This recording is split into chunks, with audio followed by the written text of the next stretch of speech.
तो मित्रों, सनातन कोचिंग के इस ऑनलाइन क्लास में आपका स्वागत है। ये भारत के भूगोल में तीसरा वीडियो है। दूसरे वीडियो में आपने देखा कि भारत के किन किन राज्यों से कर्क रेखा गुजरती है, तो उस बारे में हमने अध्ययन कर लिया। आप लोगों ने वीडियो को काफ़ी सराहा, इसके लिए आपको बहुत बहुत धन्यवाद। ये तीसरे वीडियो में हम ये जानने की कोशिश करेंगे कि भारत का जो मानक समय कैसे निर्धारित होता है, मानक समय की रेखा कहाँ से जाती है, मानक समय है क्या, ये कब प्रचलन में आया, ये सारी चीज़ हम इस वीडियो में अध्ययन करेंगे। तो आइए मित्रों, पहले देख लेते हैं कि समय का निर्धारण कहाँ से किया गया। ये भारत का ये मैप है। उससे पहले मैं एक ग्लोब आपको बना रहा हूँ। वहाँ पहले देखिए समय का निर्धारण कहाँ से किया गया। एक छोटा सा ग्लोब है। तो एक आपने पहले वीडियो में मैं बताया होगा, आपको पढ़े होंगे देशांतर रेखा। देशांतर रेखा वो होती है जो इस प्रकार से पूरब, ये उत्तर से दक्षिण की तरफ खींची जाती है, इसको कहते हैं देशांतर रेखा। और इन्हीं रेखाओं के द्वारा हम समय का निर्धारण पूरे विश्व में करते हैं। तो समय का निर्धारण के लिए जो भूगोलवेत्ताओं की सबसे पहली बैठक हुई 1914 में, 1914 में लंदन में हुई। भूगोलवेत्ताओं की बैठक कब हुई? 1914 लंदन में हुई। और इसमें ये फैसला लिया गया, ये व्यवस्था की गई, ये निर्धारण किया गया कि कुछ ऐसी व्यवस्था कीजिए इससे पूरे विश्व का समय जो है, हर किसी प्रकार से किसी देश को दिक्कत ना आए, और एक पूरे विश्व का समय का निर्धारण एक स्थान से किया जाए ताकि हर देश अपनी अपनी व्यवस्था के अनुरूप समय का निर्धारण कर ले। तो वो माना गया, लंदन के ग्रीनविच से रेखा को जीरो माना गया। जीरो से जीरो, और ये आप जानते हैं कि ग्लोब जो है 360 का अंश होता है। तो जीरो से आगे चले पूरब की साइड में 180, 1 2 3 4 5 ऐसे करते करते 180, और 180 पश्चिम गए, तो कुल मिलाकर हो गया 360। देखिए 180 इधर गए और 180 इधर गए, मैंने पूरब और पश्चिम, तो कितना हो गया? 360 अंश का हो गया। अब 360 अंश का ये पूरा ग्लोब हो गया, और जीरो के आधार पर ही हम समय का निर्धारण करते हैं, प्रत्येक देश करते हैं। और ये बैठक कब हुई थी? 1914 में। कहाँ पर? लंदन में। तो आप ये भारत का मैप देख रहे हैं। भारत के मैप, जो भारत का विस्तार है, तो अगर इसका अक्षांशीय विस्तार देखा जाए तो 8 डिग्री 4 मिनट से, देखिए 8 डिग्री 4 मिनट से कितना है? 37 डिग्री 6 मिनट। ये एक से अक्षांशीय विस्तार है। लेकिन समय का निर्धारण हम किससे करते हैं? देशांतर से करते हैं। तो देशांतरीय विस्तार कितना है? 68 डिग्री 7 मिनट से 97 डिग्री 25 मिनट। अब देखिए 68 डिग्री कहाँ से आपका हुआ?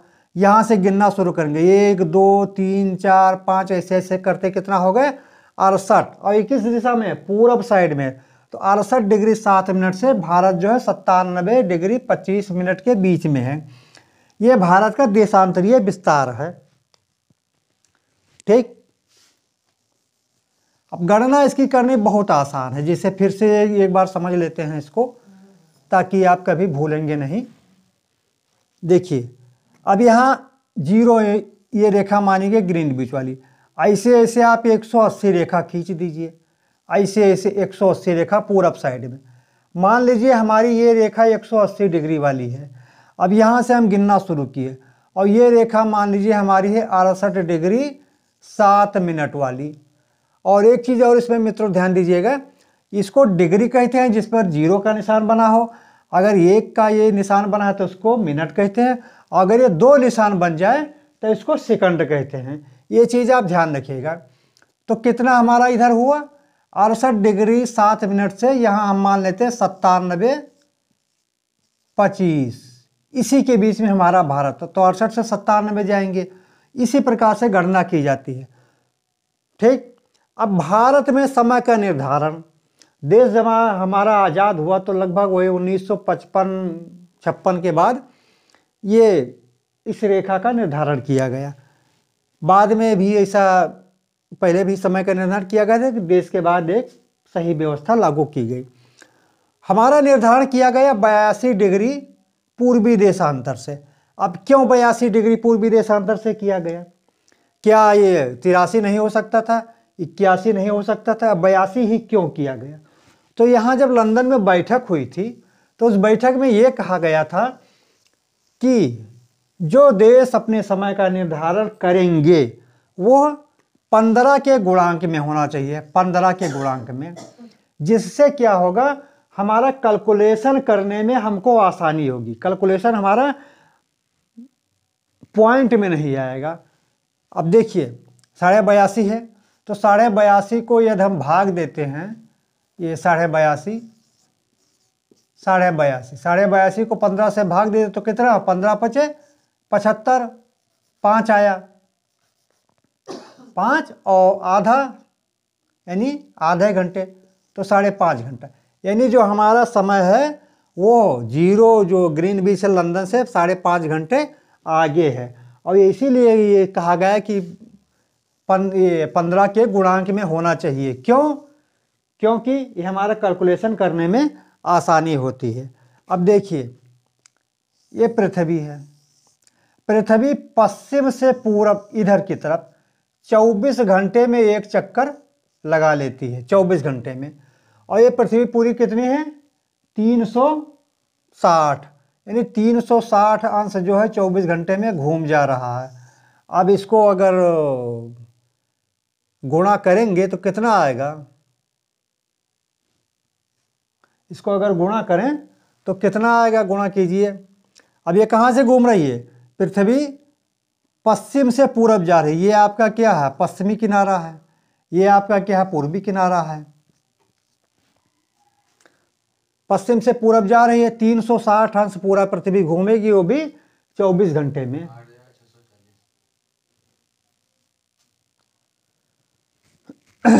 तो ये लगभग आएगा 15 डिग्री आया, यानी 15 डिग्री जो है 1 घंटे में, तो 24 घंटे में कितना हुआ,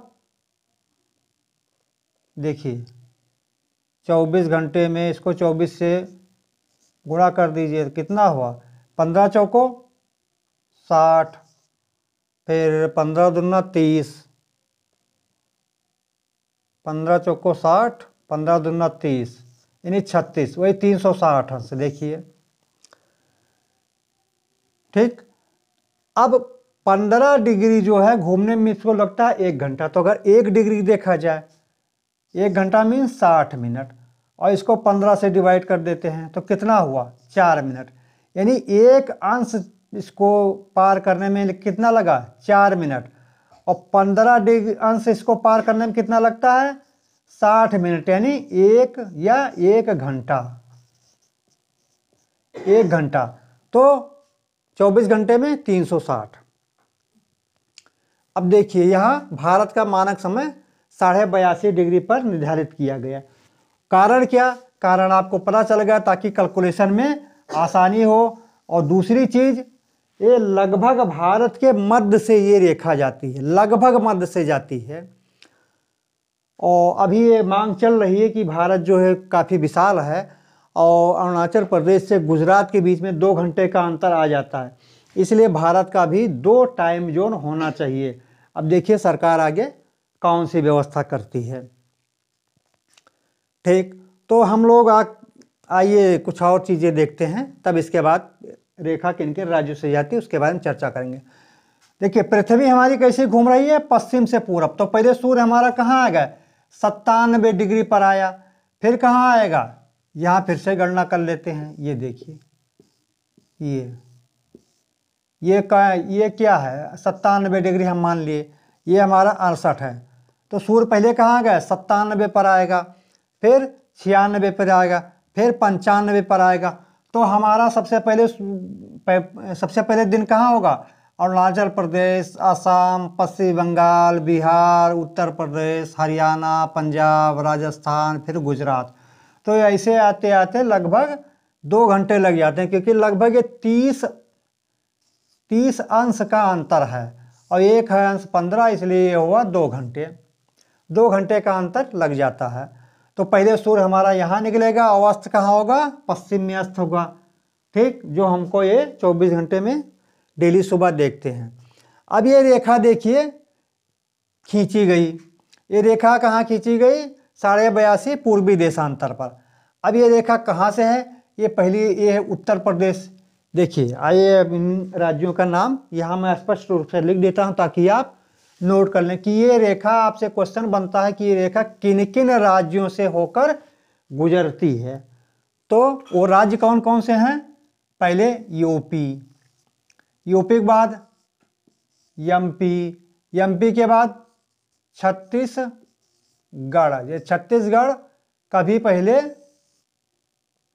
इसका मध्य प्रदेश का हिस्सा हुआ करता था और 3 राज्य सन 2000 में बनाए गए। कौन कौन से? उत्तराखंड, छत्तीसगढ़ और झारखंड। तो ये कौन सा है? छत्तीसगढ़। यहाँ चावल की बहुत पैदावार होती है, इसको कहते हैं चावल का कटोरा। क्यों? बरसात ज़्यादा होती है। छत्तीसगढ़ के बाद कौन सा राज्य आएगा? उड़ीसा। उड़ीसा के बाद कौन सा राज्य आएगा? आंध्र प्रदेश। आंध्र प्रदेश। अब आपसे कोई क्वेश्चन पूछे कि ये हमारी जो भारत की मानक समय रेखा है यानी इंडियन स्टैंडर्ड टाइम IST, ये किन किन राज्यों से गुजरती है, तो आप तुरंत बताएंगे यूपी, एमपी, छत्तीसगढ़, उड़ीसा, आंध्र प्रदेश। और यही इसका सीरियल भी है। सीरियल भी याद रखिए, एक बार ये उत्तराखंड के पीसेज में सीरियल भी पूछ दिया गया था। तो 5 राज्य हैं, 5 राज्यों का सीरियल ये है।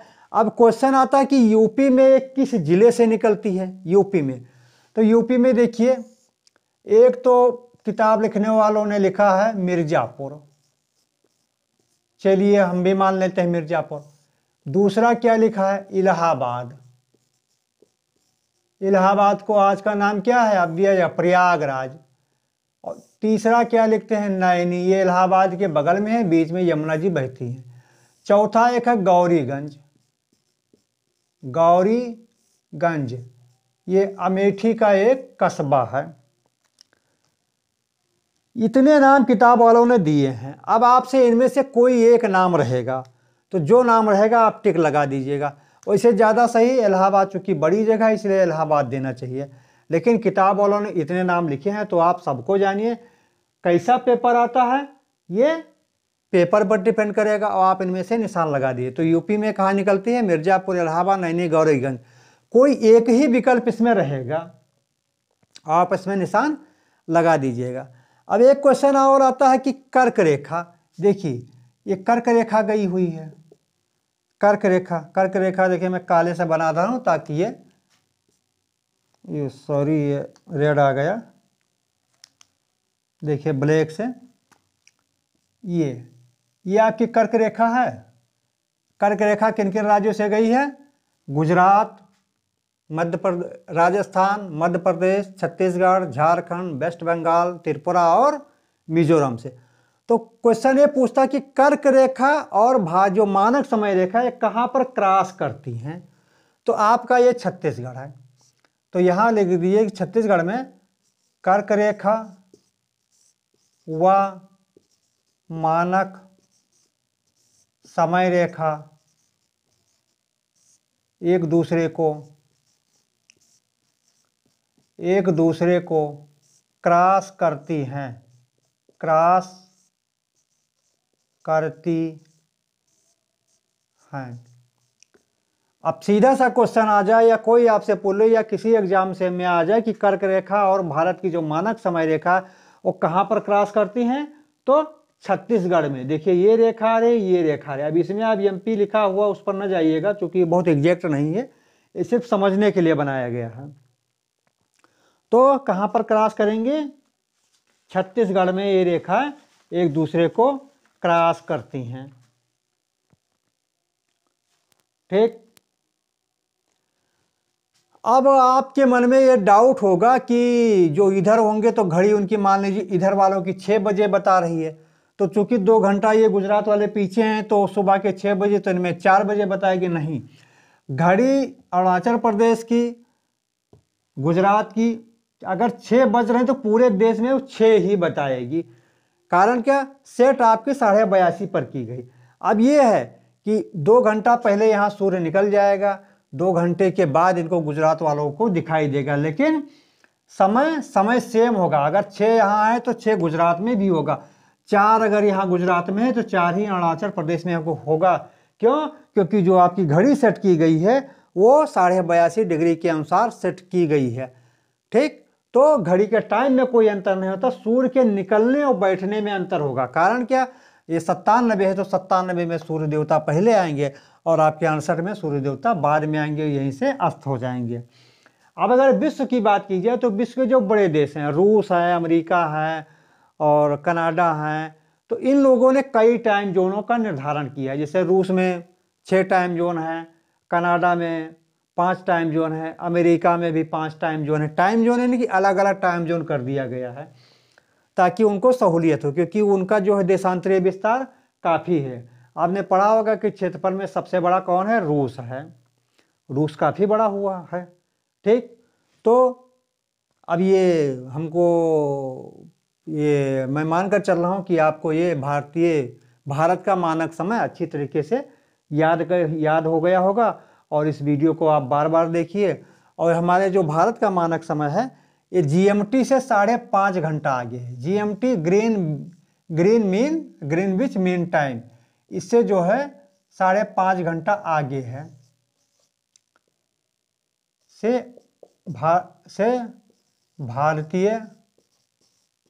भारतीय मानक समय आगे कितना? 5.5 घंटा। अब यदि यहाँ पर ग्रीनविच पर मान लीजिए 0 वाली लाइन है, यहाँ पर बज रहा है 12 बज रहा है, तो भारत में कितना टाइम होगा? आइए थोड़ा कैलकुलेट करके देखते हैं, ताकि इस तरह से क्वेश्चन अगर आ जाए तो आप वहाँ पर घबराएं ना और बहुत आसानी से इसको कर सकें। अब मान लीजिए वहाँ 12 बज रहा है तो हमारे यहाँ कितना बजेगा? अब सीधा सा ये फंडा है कि हमारे यहाँ सूर्य जो है इससे पहले 0 आएंगे, 97 से 97 पहले आ जाएंगे, तब तो 0 पर जाएंगे। तो हमारा 0 से चलिए तो 0 कितना हुआ? 82.5 पर हमारा है। और 1 घंटा आप क्या 15 जो है डिग्री ये देशांतर को क्रॉस करने में कितना लगता है? 1 घंटा। तो इसको 15 से डिवाइड कर देंगे, कितना हुआ? 15 पचे 75, 15 पचे 75 आया और 7.5 का मतलब हुआ 30 मिनट, तो कितना हुआ? 5 घंटा 30 मिनट, 5 घंटा 30 मिनट। अब 0 पर बज रहे हैं 12, तो 12 5 17, कितना हुआ? 5.5, यानी इसमें प्लस कर देंगे। कारण का पूरब में जाएंगे, जैसे पूरब दिशा में तो समय जो प्लस में रहेगा क्योंकि आगे रहते हैं। अगर पश्चिम में जाएंगे, पश्चिम में जाएंगे तो समय क्या होगा? पश्चिम दिशा में तो यही माइनस होगा। ठीक, तो कितना भारत में बजेगा? उस समय भारत में 5.5 बज रहा होगा। ठीक, अब सपोज करें कि यहाँ पर 12 बज रहा है और कोई देश है जिसकी जो मानक समय निर्धारण किया पश्चिम साइड में वो 82.5 है, तो 5.5 घंटा ये भी आ गया। 82.5 15 से भाग करेंगे। क्यों 15 से? क्योंकि 15 डिग्री क्रॉस करने में लगता है 1 घंटा, तो 5.5 घंटा ये आ गया। अब 5.5 घंटा क्या करेंगे? इसी में माइनस कर देंगे, तो कितना आया? 5.5, जैसे 12 बज रहे हैं तो 12 इसमें जो माइनस करेंगे तो कितना हुआ? माइनस कर दीजिए 5.5, तो 5.5 कर दीजिए, 12 5 7 5 12 और 6.5, देखिए 12 है, 5.5 माइनस कर दीजिए, आधा घंटा ये, तो ये आधा घंटा, 1 घंटा गया तो आधा ये 30 ये, और इधर 11 है तो 6 5 11, कितना है? 6:30, यानी सुबह के उनके यहाँ 6:30 बजेगा। ठीक, सुबह का ये है मॉर्निंग का सुबह, और 6:30 बजेगा लगभग इनके यहाँ सूर्य निकलने वाला होगा। क्यों? क्योंकि इनके यहाँ तो सूर्य बाद में जाएगा, ये पश्चिम साइड में है और यही हमारे यहाँ पहले साइड में है। तो मित्रों फिर ये आप इस वीडियो को बार बार देखिए और फिर मिलते हैं अगले एक नए वीडियो में नए जोश के साथ। जय हिंद, जय भारत।